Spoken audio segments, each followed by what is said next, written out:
So they're going to go out in the hallway and spread out, and then you're going to go with your spouse, friends, whatever, and 15 of these or something close to that. All right? So welcome. We do have a brand new $30 million 35-foot addition that you're going to see. Just opened up last year. It used to be where the old Whittier Woods was. Oh, wow. Okay?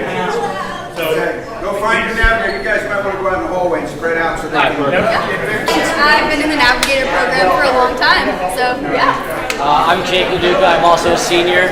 This is my first year as a navigator. He's new. So a Whitman Navigator is someone who shows people around the school. So if there's a new student or a prospective new student who's touring, we'll take them to our classes if we have similar interests, and we'll just show them around, introduce them to teachers. And then also for new students who this is their first year at Whitman, whether it's a freshman or a senior, we will be paired with someone, and we'll go to lunch with them. If we have classes, we'll do a lot of our work together, exchange phone numbers, and just try to make them feel welcomed. I think sums up perfect. Nothing else to add? Nothing else to add. All right.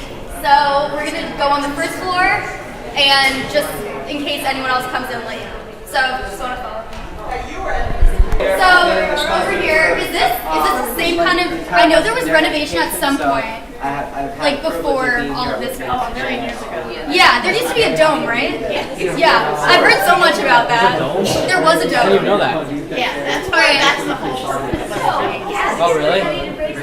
My neighbors went to Whitman. They graduated in like '73, and they told me like all these horror stories about the dome. And they were like, someone put a car up there or something. Yeah.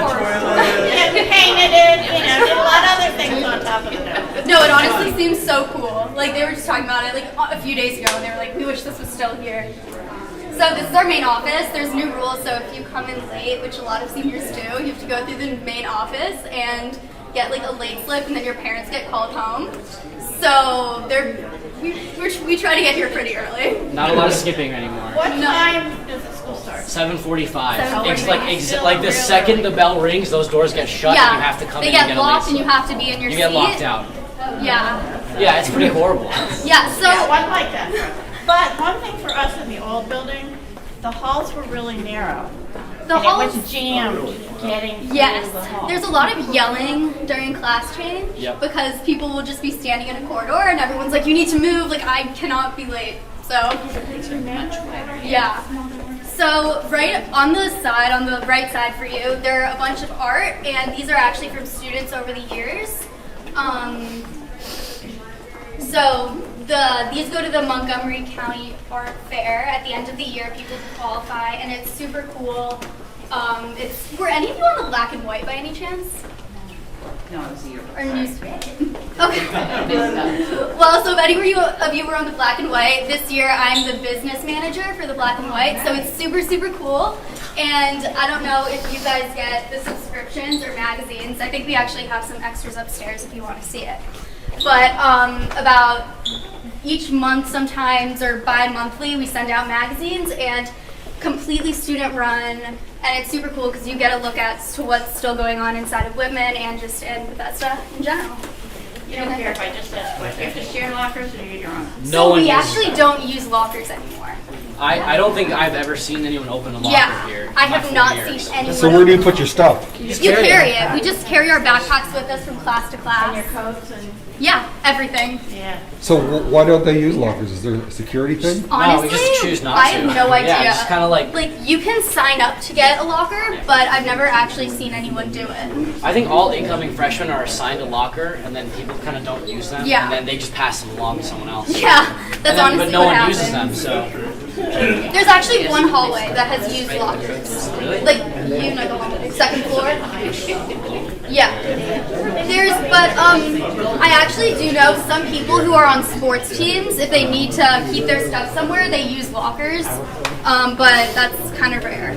So over here, this is just our courtyard. This is one of our courtyards, because now we have two. And when the weather's nice, a lot of students eat outside, and they kind of just hang out with their friends. Or they go to the nurse. They go to the nurse. We actually have an ambulance last night. People, if they don't have a car to leave campus, they go to the ice cream truck, because there's always like a giant line. but people kind of just sit wherever they want and The courtyard's don't pretty really. popular. Do they get food? Do people get food from Yes. Yeah, people Oh, get yeah, food. people, No one people eats get there. food, but no one actually eats in there. So, but during COVID, when we were in a hybrid schedule, a lot of people would do their online classes just sitting in the booths over there, which was actually really nice because like you could just talk with your friends and do class. Do people go on campus for lunch? Yeah, so which is now 55 minutes, but I don't know how it was for you guys, but lunch and a 6 lunch. But everyone got one designated period for lunch. Now there's just one big lunch for everyone in the school that's 10 minutes longer Yeah. than every Some other people period. had half of their class, then lunch, and then the other half. Really? Yeah. Oh, That's weird. I don't think I've ever heard of that here. That was one, I mean, I remember doing that, yeah. All right, so there's another group. So just make sure you don't get jumbled up. This is like class change during like literally every single day here. So over here, like around the school, you're gonna see a bunch of these blue boxes. This is the only place in the school that if you have a QR code or something that needs to be taped, these are the designated areas. So especially during clubs night, it's stacked. Like there's some clubs who have issues with each other because they're very similar, and I've seen people go up and put their QR code over the other QR code. So How many students are here now? About 2,200 or so. yeah. That way is the music hall. They have choir, they have orchestra, they have band, all that stuff, and they also have about 3 or 4 rooms of just for playing, and they're pretty much soundproof for the most part. And they have pianos and they're open use, so Yeah. sometimes it's fun to just like go in there. It's really cool. Also, we can go to the auditorium. Oh, we can? Probably. Yeah. Okay. Okay. Auditorium's here. Yeah. Is this the new wing? No, this is not the new wing. This is just where the auditorium is. You'll know when we get to the new wing. Yes. It's like unlike the rest of the When school. they tore down the old building, what happened to the students? Do they I honestly stay? have no idea. To know, yeah. Oh, sorry. So this is our new auditorium, which is very, very nice. Yeah, it's honestly, Does it seat? That's a good, Maybe not. I want to say like 500 or 600. Wow. Maybe a little bit more, a little bit less, but around there. So a lot of the time we come in here for school-wide assemblies, or if we have a speaker coming, we'll all come in here and just, watch it. Yeah. Great stage. No, it's very, very nice. And even back there, like the wings for the stage are massive. Like, You've been back. yeah. Apparently they're pretty cool. The Yeah. sign says no more than 1,200. Oh my god. So does anyone who just came in want to use the elevator? Black and white, which is what Sari was talking about. And then around the corner is the LFI, special education, which is something that, that's something that I help out a lot with. I've been doing it since freshman year. So, yeah. Yeah. That way they can expand the hallway. Oh, so this is actually really cool. This is the room for our English department, and we have something called a writing center, which is actually super helpful because it's kind of like student help. Also, there are teachers on free periods in there, so like Yeah. they'll help with anything. Like if you need help with like college essays or something like that, you can go in Yeah. there. They'll help you brainstorm, write some Yeah. outlines. They're really helpful. What's the average number of students per class, per graduating class nowadays? Graduating class, I know ours is 500, like 70 something. Yeah, ours is about 570. Yeah, but but it's ours about is 500. a little bit bigger than normal. Yeah. You said freshman class, so you have all 4 grades. Yeah, we do. Yeah, we didn't start, it was 10 started out 10th grade. Oh. Because also all of us come from Kyle, so Yeah. there's That's where only we one. went. Everyone. Yeah, Western. That's the next That doesn't. Is that a school? Westland. Oh, Westland. Oh, It Westland. used to be Western. You guys went to Westland? No, it wasn't Westland then. Oh, It okay. was That's what feeds into BCC. Yeah. So We don't like Half we of don't our, like BCC. half of our class at Western went to BCC and half of it in here. Oh. That's So weird. there See were here, twice it's as just many pile kids as there were. that's weird because here it's just pile. Like It's honestly you'll know kind this. of You know, nice. I don't like You don't it. have- You know the same people 6th through 12th grade. I don't like that. I think it's nice. You don't have But to. What about Bannock Burn and Burning Tree? Yeah. What about Bannock Burn and Burning Tree? Did you go to Burning Tree? No, Bethesda. Oh, okay. Bethesda Elementary? Did Yeah. anyone here go to That's where Burning I Tree? went. Oh, You went to yeah. Burning Tree? I Up taught top. there. Yeah. Three I went to. What? I went to Radnor Whittier Woods. Oh, Radnor. Oh wow. Because Okay. they kept redrawing. Yeah. Right. Nope. I went to Burning Tree. I went to Bethesda Elementary and Bradley Hills when we got redistricted. I went to BCC. Really? What are you doing here? This is the Commons, which honestly it's a really nice place to do your work because I never am at school for lunch, so I don't really know what goes on. But many times during classes, I've just like sat at these tables on here doing homework, which is super nice. Actually, if any of you are interested in left Whitman At all these tables too, they have outlets. So if you have a free period or maybe exactly or during lunch, you can sit there. Or if you just want to. This is the new building. I sometimes call it the hospital wing. Because I don't know, it just reminds me of like a very sterile environment. This area right here is the Commons. Yeah. Because everyone's kind of chilling out. Yeah. This is so the acting classes use these a lot during class, like stage. I enjoy it, but One of the English teachers loves Shakespeare, and she dedicates a lot of her units to acting and Shakespeare, so they'll come out here and do it a lot. Yeah. Okay, that's what I Say it. all right. So He's also the coach of Guy Palms, if any of you, if that was a thing when you were there. Guy Palms. It's a chance for the Yeah, guys to units are- I'm actually on Guy Palms. It's a joke thing that guys do, where the Palms girls will teach the guys a dance. Okay. And then Oh, I on get homecoming it. night, we all like do a dance on the field, and it's really bad. The point is to humiliate yourself. It's very bad. Yeah, but it's funny. Exactly, it's for fun. Yeah. Did they do? So this is staff parking.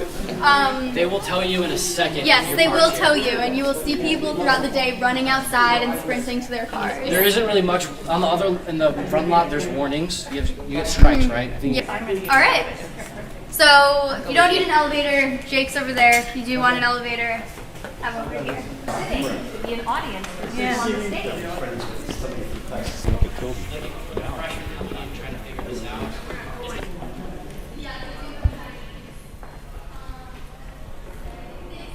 Here, this is the language cafe. It's nice, very relaxing. It's just all bright colors.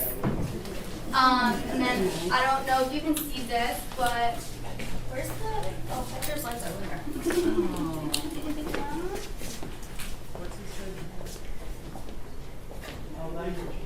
So these are the new Promethean boards we have. They're really cool. I'm in this room twice a day, sometimes more, because this is my favorite teacher's room. I have two classes with him this year, which is super nice. But yeah, this is nice. Sometimes when I'm changing stuff on the website for black and white, I come here just so I can have a bigger screen. So you write on this board? Yeah, we can write on it. Honestly, you can really do anything. Like this pen, it's still on. Just write anything. You can do your notes. Sometimes I'll come here during lunch and just like have a huge paper that I'm working on, and I have to annotate, and I'll just use this to just annotate everything, which is super cool. Very rare chance where they say no. Yeah, you'll find a teacher. Are you president of the club? I am not. Oh, I'm president of a club. I'm president of the swing dance club. I swing dance. You do? Yes, I do. Oh my gosh, I've been swing dancing my entire life. Wow. Yeah. Did you go to Glen Echo? Yes. Tom and Deborah, Yes, I know. they've Glen taught me Echo. for 17 years. Wow. I must have seen you. Yeah, probably. So how many people are in your club? In my club, we have about, that is not true, actually, I can show you the form. We have about 20 to 25 people. So in this part of the building, there are 3, and then on the other part of the building, there are 3, so a total of 6. Yeah, so Whitman, like Sari was just saying, we have like our own little like TV show and news segment kind of thing, one time per month. They have 10 episodes, I think, usually. And they have 2 hosts, and they sit right here, and they just do whatever they want to do. And it's really funny. So when do they show it? During the day? Yeah, so Does it live online someplace? yeah, it's on YouTube. And when they post, when they're ready to be shown, they email it to all the teachers, and then during second period, we'll extend the period, and we'll watch Whitman Shorts, which is about 15 minutes usually. Sometimes a little bit less, sometimes more. Do they like do sports highlights? Yeah, or- they do. Yeah, they'll do sports highlights. They'll pick special segments, like, for example, based on the time of year, if there's any holidays coming up. Like, last year, one of my friends, Ryan Morris, he dressed up as Santa Claus ran around with a microphone and a camera, and he was like, "What do you want for Christmas?" And then they would like just see what people said, and they put it on. People will also ask each other to homecoming Yeah. on shorts. Yep. They'll just like go around people with their little microphone and be like, "Want to go to homecoming?" And then Yeah, no pressure, right? yeah, it's like a very funny conversation. Yeah. So, No, Women's Shorts is awesome. I think it's definitely the highlight of the month every It time it is. comes out. It's really funny. So when does it come out? I don't know. Next week? next Wednesday. Next Or Wednesday. no, not next Wednesday. Next Thursday. Next Thursday. But it's one time a month. It's not like a set day. It's just whenever they're ready to show Yeah. it. How many periods are there in the day? We used to have 7, but then It at one was point our 8. kids went down to 4. It used to be 8. Now it's 7. Because it was 8. They had 2 lunch periods, and you got one of them, and the other one was a class. And so, but now it's just, we only have 1 lunch, so 7 periods. Because in Frederick, they have 4 classes. Wait, no, it is 8 periods. What am I thinking? It's 8 periods. It's 8 and periods. one. 7 classes, 8 periods. One of them's a But you lunch. can also opt to not have a lunch and take another class. Yeah. Whoa. Great. Some people do that. Also, Super achievers. AP Chemistry is a required double period. So some people who want to take AP Chem, you can't take it for 1 period. They have to then lose their lunch because they have to take all the 7 classes required. Yeah. A lot of lab-based classes are double periods, so you have to not have it.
I wanted to make this an event that was welcoming everybody that was in the dome era, and I think we succeeded.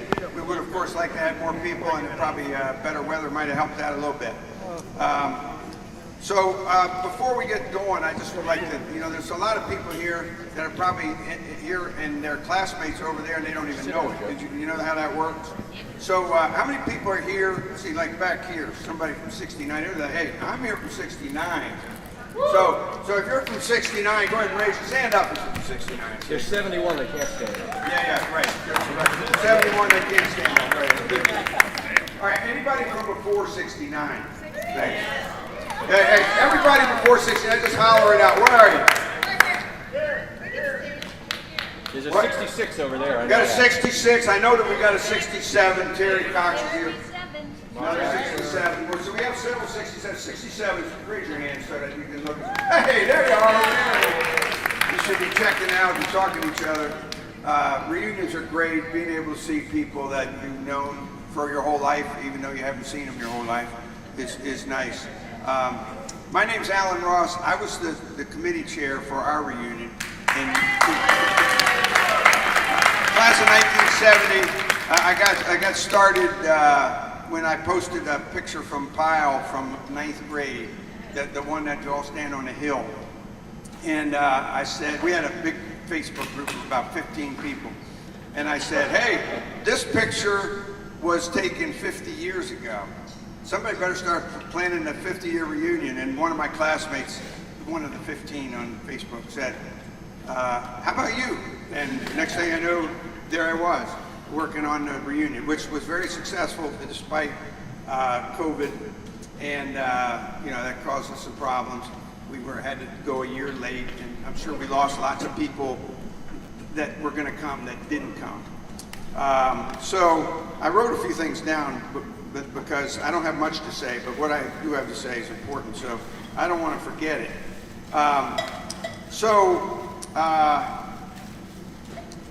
We had a fantastic reunion, and our committee was awesome. We had incredible support from the class. One of the things that COVID did was had people that were going to come not come. And many of them had already paid, and they said, keep the money and do something with it that's good for the school. This is it, okay? Some things that were good. And I don't want to steal Barry's thunder, so because he's got lots of things to say. I just got a couple things. My main job is to introduce Barry, so I'm trying, but this thing keeps clunking out. I don't know how to keep it so it stays on. So anyway, this is Barry Kimmelhorst's baby, this gift. He's worked hard on this one. Not that he wasn't instrumental in the reunion, because he was. So this gift was his idea. When we came here in 2021, and we met the students and lots of the faculty, most of them had no clue that there was ever a dome here. They didn't even know what we were talking about. And that makes Barry think, hey, we should do something to change that. This is something that people should know about. So here we are. So first it was his idea. He got the approval from the Walt Whitman High School administration for us to give this as a gift. Then he got multiple bids to find us the best price for the plaque, which was not cheap, but it was a lot less expensive than the other bids. A third. Yeah, a third. He wrote the text for the plaque. He prepared the 32 square foot informational sign that is posted behind the plaque, and he got bids for that too. He arranged for all the activities, including the school tour for the new 30-year-old Whitman, but new to most of you who haven't been in here, starting at 4 p.m. He arranged for the Vikings to honor us with their presence, playing the soundtrack of our lives.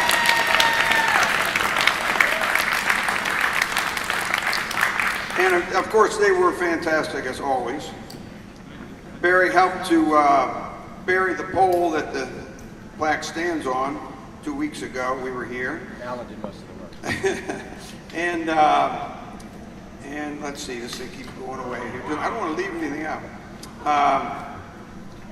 And then, because he's Barry, of course, he had the Washington Post have a big article about this, okay? And of course, that's why some of you are here, because you saw that article. So, what else can I say? Besides, let's hear what Barry has to say about that, and take it away, Barry.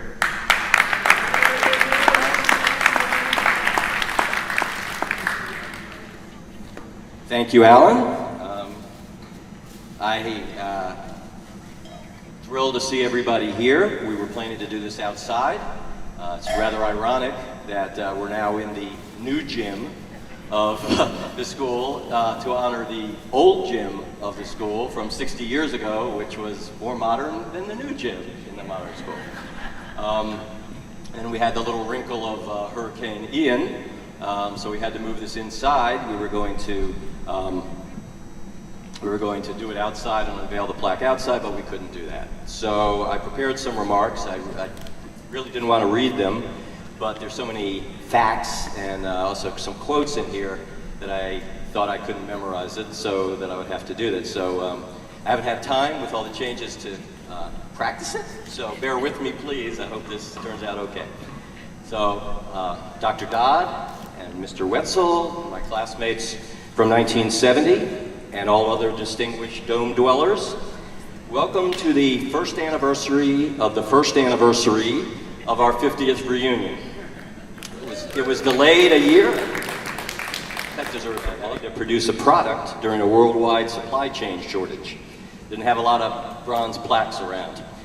So it's now been 52 years since we were 18-year-old seniors, which is why we named this gift gathering 70 Turns 70, because I think we have.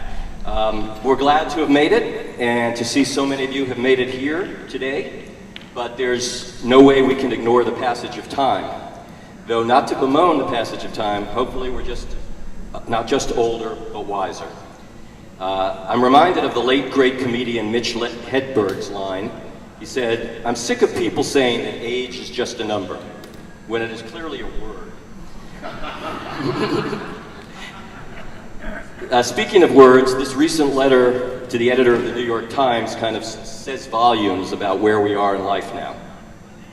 My name is Alice Smith, and I was sitting in the waiting room for my first appointment with a new dentist. I noticed the DDS diploma, which showed his full name. Suddenly, I remembered a tall, handsome, dark-haired boy with the same name who had been in my high school class some 40-odd years ago. Could this be the same guy that I had a secret crush on way back then? Upon seeing him, however, I quickly discarded any such thought. This balding, gray-haired man with the deeply lined face was way too old to have been my classmate. After he examined my teeth, I asked him if he had attended Morgan Park High School. Yes, I did. I'm a Mustang, he beamed. With pride? When did you graduate, I asked. He answered, in 1959. Why do you ask?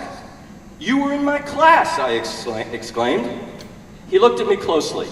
Then that ugly, old, obese, bald, wrinkled, gray, decrepit son of a gun asked, what did you teach?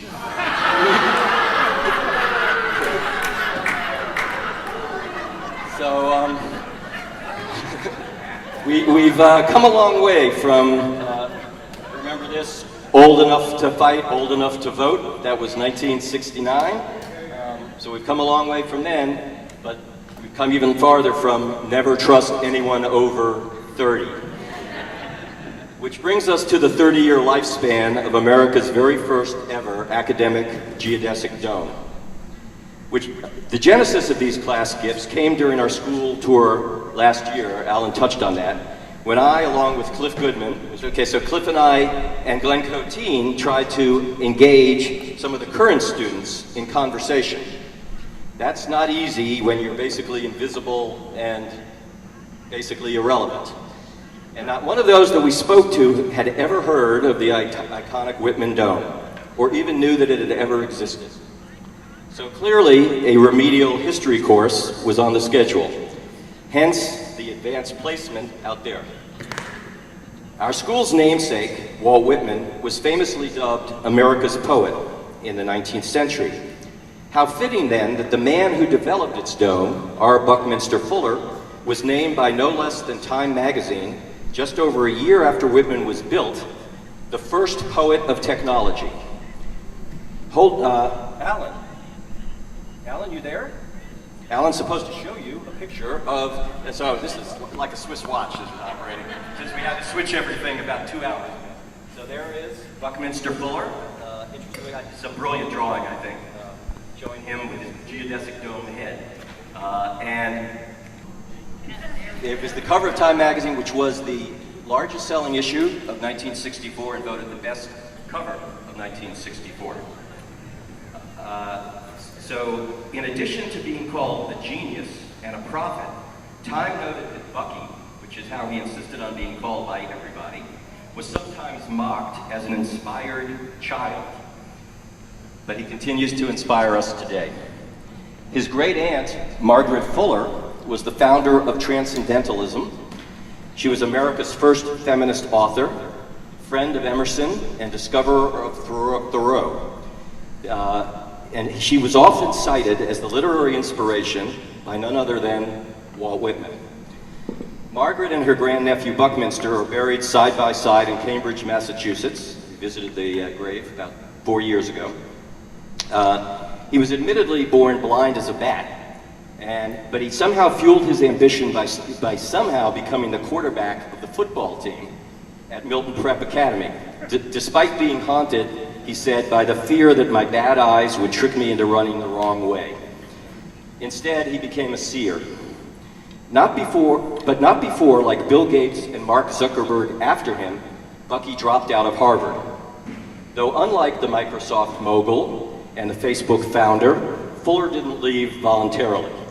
He was expelled, twice. First in 1913 for excessive partying and missing his midterms. 2 years later for, quote, irresponsibility and lack of interest. Harvard also complained that he had no ambition. But he had fun.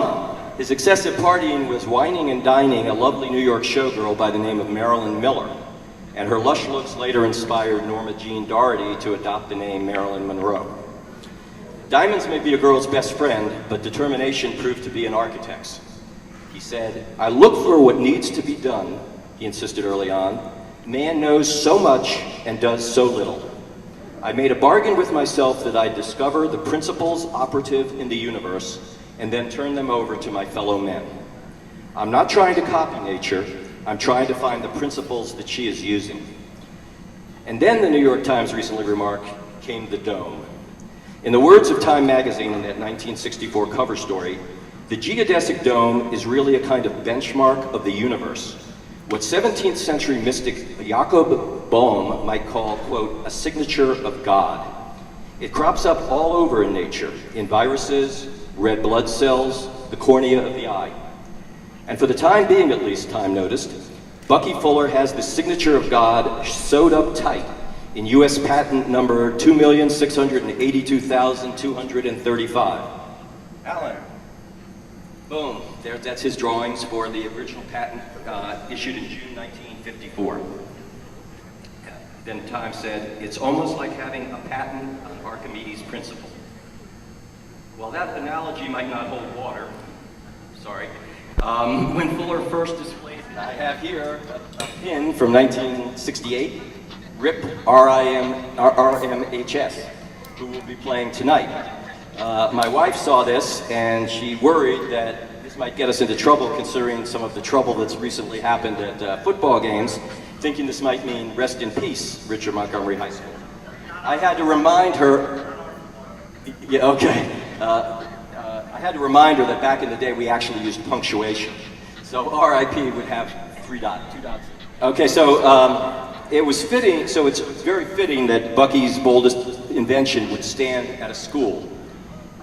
"I would say that you are faced with a future," he predicted late in life, "in which education is going to be #1 amongst the world's great industries." Before adding, "I have great hope for tomorrow. My hope lies in 3 things: truth, youth, and love." The love continues. Just last month, a new biography hit the book bestseller list. It's called Inventor of the Future, The Visionary Life of Buckminster Fuller. What you see there. Doesn't he kind of remind you of the dancing grandpa from the Six Flags amusement park? Hey, can we see? Yeah, there we go. That's the only good thing Dan Snyder ever did. He got bought from Six Flags and got rid of it. Time, Buckminster Fuller was hailed as one of the greatest geniuses of the 20th century. As the architectural designer and futurist best known for the geodesic dome, he enthralled a vast popular audience, inspired devotion from both the counterculture and the establishment, and was praised as a modern Leonardo da Vinci. Well, Leonardo had his last supper, Buckminster had his last dance. Last dance at the Dome in 1992, excuse me, on its 30th anniversary, right before it was demolished. I won't dwell on the details of how this dome came to be on our campus. That's what our class gifts are designed to explain. Suffice it to say that his genius continues to this day, not just in words he invented, like in addition to geodesic, such as synergy, doing more with less, futurism, and Spaceship Earth. All of those were invented by Buckminster Fuller. And by Spaceship Earth, he meant it was his worldview which, quote, denounces man's reliance on fossil fuels, expresses concern for the aggressive overuse of the planet's limited resources, and encourages everyone to act as a harmonious crew on a mission working toward the greater good. So he was prescient, I think, in addition to a genius. He said, "We are not going to be able to operate our Spaceship Earth successfully, nor for much longer." This true visionary warned when astronauts first headed to the moon. "Unless we see it as a whole spaceship and our fate as common, it has to be everybody or nobody." Nowadays, everybody exists in his domes, whether they know it or not. A current retrospective entitled Geodesic Dome Guide From Epcot to Everest, Hippie to Yuppie is headlined From Utopian Architecture and Biodynamic Systems to Camping Equipment, How Designer Bucky Fuller's Greatest Creation Changed the Modern World. It continues, In the world of eye-catching architecture, few shapes hold as much significance as the geodesic dome. It's scientifically proven to be both unique and cool. By way of hexagons, like on a soccer ball, the ingenious triangular elements distribute weight and stress evenly throughout, creating a structure with unparalleled strength capable of withstanding tremendous forces. There's you're ahead of me, but that's okay. Be it wind, weight, or pressure, which is why they are in Kansas anymore, Toto. They are presently protecting against the tornadoes that Dorothy dreamt about. They're all over Kansas because they will withstand tornadoes that other structures won't. In short, this month's magazine article concludes, the geodesic dome is arguably the only structure naturally capable of existing in literally every climate on Earth, from Antarctica to the Sahara Desert. Yet another aspect that Fuller foresaw, because when he turned 75, exactly 1 month after the class of 1970 graduated, this self-proclaimed evolutionary strategist commenced to consider, could geodesic geometry be applied to the camping tent? That was the hexagons. There was a camping tent before that. So in 1975, he was approached by a fledgling firm called the North Face, you might have heard of, and so he got to work. Quote, under the direct design guidance of Buckminster Fuller himself, TNF, the North Face, released the unique oval intention tent, and it changed tent design and outdoor exploration forever. There we go. So they're all over the place. If you went to Mount Everest, you don't have to climb it. All you can see is a million of these things that are there because they are still, nothing has ever surpassed them. A year before Bucky's death, Walt Disney World opened its Epcot Center in Florida with a spherical geodesic dome as its focal point. It's still there today, and it's still really cool, says fieldmag.com. Coolest of all might be the modern movement called glamping, which is short for glamorous camping, where you can take the comforts of home, a real bed, electricity, a roof over your head, and combine them with access to nature. Literally, it's a fuller form of getting away from it all. I just invent, this architectural atlas shrugged, then wait until man comes around to needing what I've invented. The wave is not the water. The water merely told us about the wave moving by. As for the dome design for us, the freethinker felt, when I am working on a problem, I never think about beauty. But when I have finished, if the solution is not beautiful, I know it is wrong. He rarely was, even if his friendly rival Frank Lloyd Wright once tried to put him in his place. I am an architect interested in science, the Oracle of Oak Park observed. Buckminster is a scientist interested in agriculture. Architecture. Fortunately for us, Wright was wrong. Fuller truly was a prophet of things to come, as Time put it, yet he didn't care much if he turned a profit. Refusing to seek the huge commissions that his rival commanded, he summed up his lot in life by once suddenly serenading guests at dinner in his house to the tune of a song we all knew growing up, Home on the Range. You'll forgive my singing here. Let architects sing of aesthetics that bring rich clients and hordes to their knees. Just give me a home in a great circle dome where stresses and strains are at ease. So we were all lucky to have had Bucky. Many thanks for your attention and for attending today. One overwhelming reason, I think, for Whitman's acclaim and achievements is in its consistency. In its 60 years of existence, the school has had just 4 principals, which is a remarkable run of stability. Now Whitman goes 4th with Dr. Robert Dodd, whom I'd like to call up to the podium for a small supplemental surprise gift to the school. Hi everyone, welcome home. Okay, first of all, no cracks about me not wearing a suit like Dr. Shaw. I've heard that one before. Good evening, I'm Robbie Dodd. I'm the proud principal of Walt Whitman High School. I've been in MCPS for 30 years, and certainly arriving here 5 years ago as the 4th principal of our school was the highlight of my career. So I'm grateful to be here. I'm grateful to be with you and welcome you home. I want to extend the warmest possible welcome home to you, our alumni, who have come back to our venerable school. And I need to remind everyone that for the third consecutive year, your alma mater was the #1 ranked high school in the state of Maryland and a top 100 high school in the entire nation. So it's because of people like you that have given us this history. The dome was a structure, I never saw it, that positively impacted so many young people, not to mention staff and community members. And it's overdue, I think, that we memorialize just how special it was and how it continues to live in the hearts and minds of so many Whitman grads. I like to say that education at its core is a uniquely social endeavor.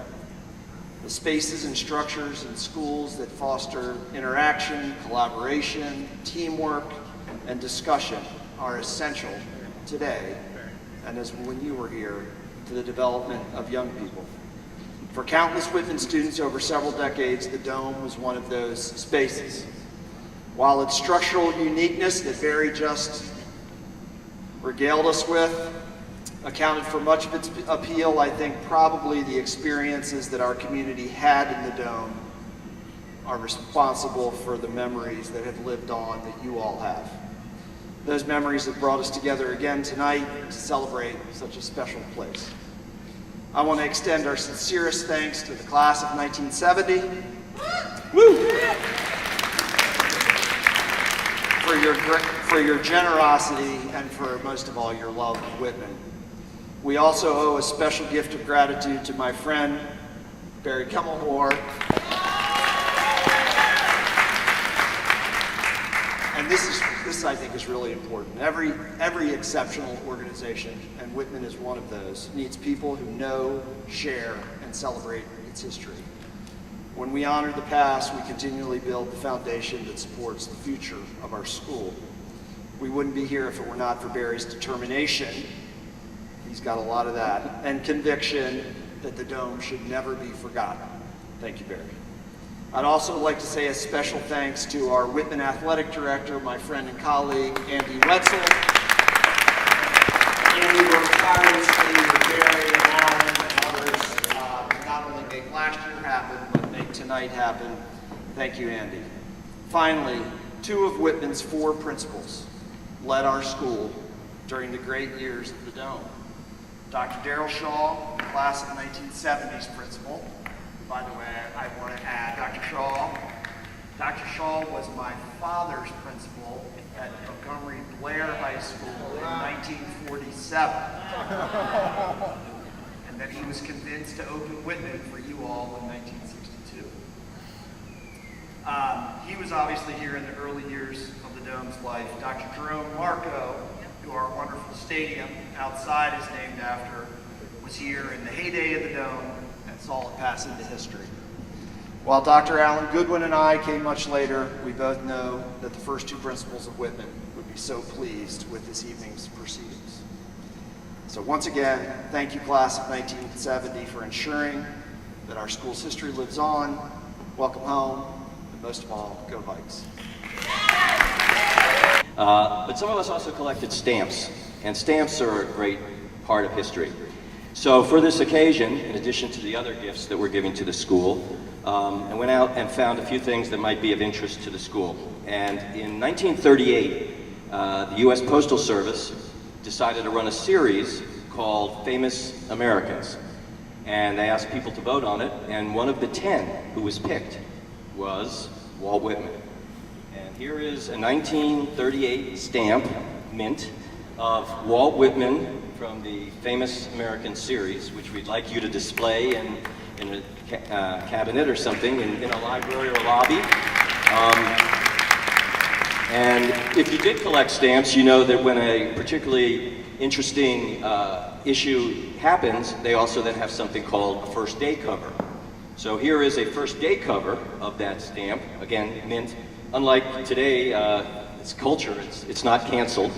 And it's also mint, and it is of Walt Whitman, and it came out on the 50th anniversary of that stamp. So this is the first day cover was issued to mark the 50th anniversary of that stamp. We also like to give it to the school.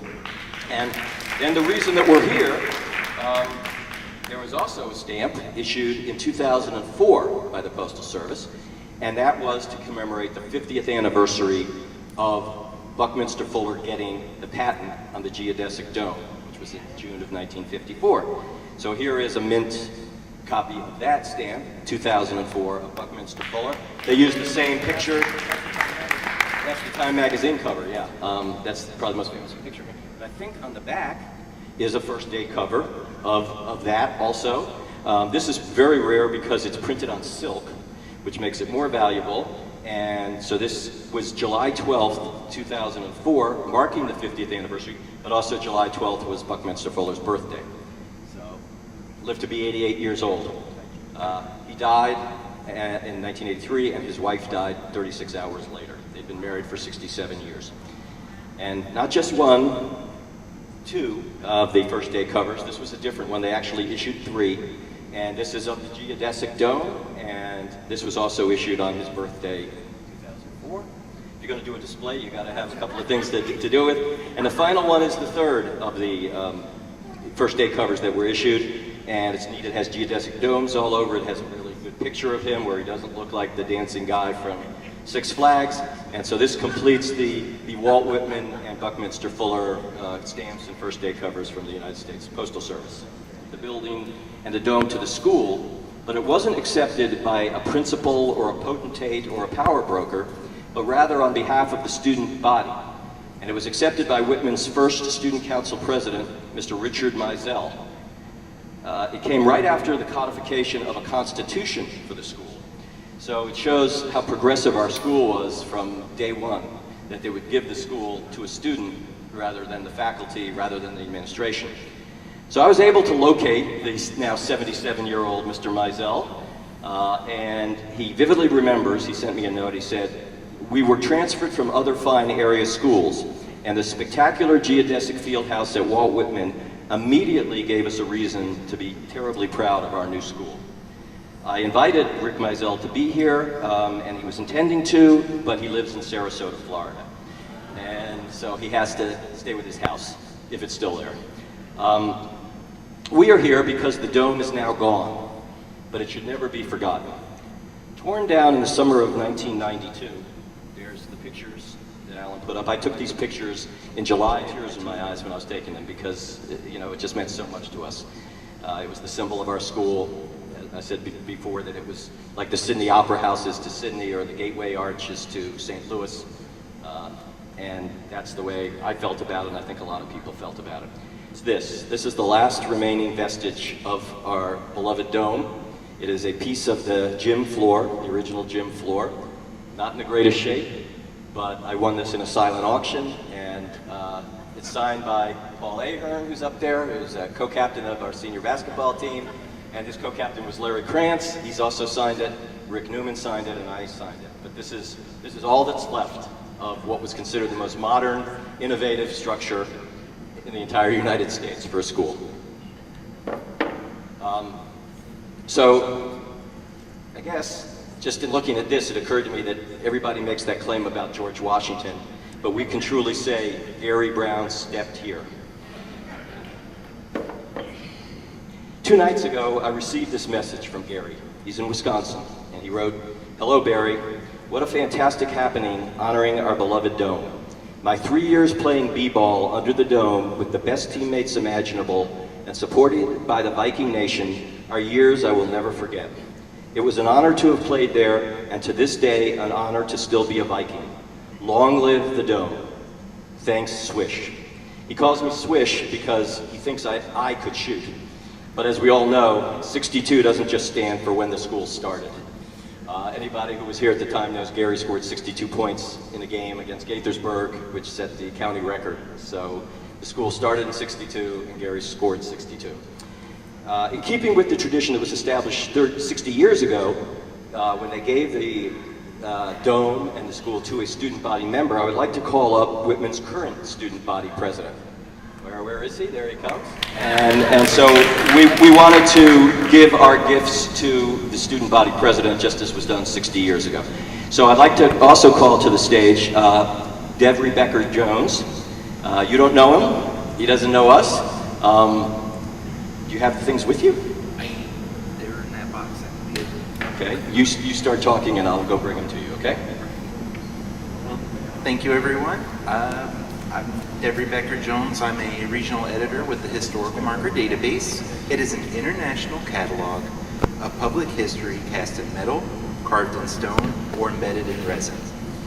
And I am here to represent that the two signs outside, both the plaque that is standing, as well as the sign immediately behind it, qualify for the Historical Marker Database.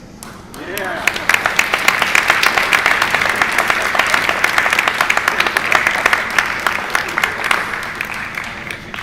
Even before we unveiled it, it's been certified and nationally recognized. Here is for the sign. That's for the dome. This is for the sign. So we hope that they'll be displayed somewhere. Maybe Dr. Dodd can find a place in his office where he has a million pictures, but those things are inside in addition to out now because we have this. So that's pretty much it. Without further ado, let us now present these 50th reunion gifts from our class to all classes, past, present, and future. Let the game begin. You're from Whitman's, the black and white? Yes, I'm from Whitman. I'm from the black and white. I used to work on the black and white. Oh, that's so cool. Night sports. My name is Barry Kemmelhor. I'm from Walt Whitman Class of 1970. And when we were at the school, we talked to a few kids and asked them about the Geodesic Dome, which was the symbol of our school. And not one of them had ever heard of it, even knew it existed. Did you know anything about the dome? Not before this. I came up with the idea, I thought we need to educate them to what was in the past and how that was the most modern new piece of architecture in the county. So we decided as a class gift after our 50th reunion to give to Whitman a plaque marking where the dome was situated since it was demolished in 1992, as well as a sign describing the history and the background and the details of the dome. It's the first geodesic dome at a school in the United States. It's called a geodesic dome. It was invented by Buckminster Fuller, who got a patent on it in 1954. And geodesics are the triangles that he had that when you put them together they form hexagons and they become very, very strong. Strong but light. And so it was considered an incredible advance. The New York Times called it the greatest invention in building since the arch. Well, I remember the dome well. I got to play my freshman and sophomore year playing basketball for Whitman, and I remember how loud it would get with so many students coming to participate in the different activities that we had there. And one of the things I think is important, Whitman was a new school. Parents did not want to send their kids to a new school. They feared they'd never be able to get into a good college if they went to Whitman. The dome got so much attention nationally and internationally that it put Whitman on the map. The dome had a real history. It had the Hollies were here with Graham Nash, with Alan Clark. Jay and the Americans were here. The Marvelettes were here. 5 acts who played in Whitman are in the Rock and Roll Hall of Fame. Whitman could hold 3,600 people for an event, so they came here. This was a premium place to play. It was demolished in 1992, and we found out using longitude and latitude that it was at the 18-yard line of this field right here in the center. We obviously couldn't put this on the football field because it might cause injuries. So I was sad to see it go, but really happy to see that we're commemorating it now.